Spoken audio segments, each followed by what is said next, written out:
How safe do you feel in the workplace? Do you feel safe?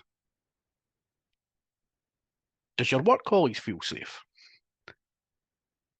Because no one wants to go to work and feel unsafe. In the UK has one of the best safety records in the world. And I'm going to introduce some figures for you that you'll find very interesting and very useful in the qualifications that you're undertaking. So these figures are from the Health and Safety Executive.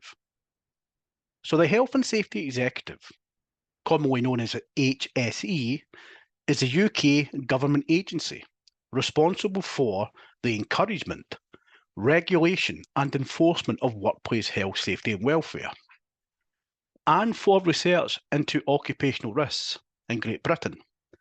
It's a non-departmental public body of the UK.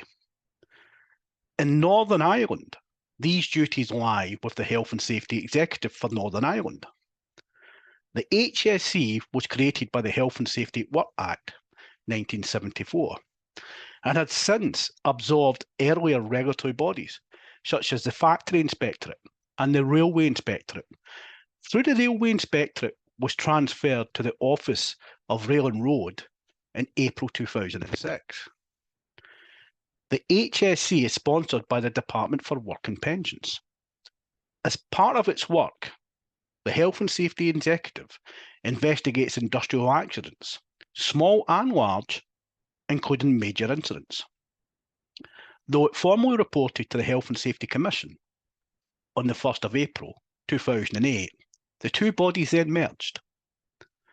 So if you have a little look at some of the figures that are being displayed to you now, which figure stands most out to you?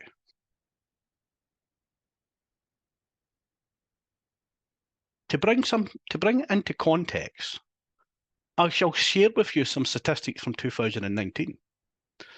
So in 2019, there was 111 workplace deaths. So within the last 3 years, that's risen to 135. So these are the key figures recorded by the Health and Safety Executive for 2022-2023. With 1.8 million workers suffering from a work-related illness, of which 875,000 workers suffering work-related stress, depression or anxiety. 473,000 workers suffered from a work-related multiple skeletal disorder.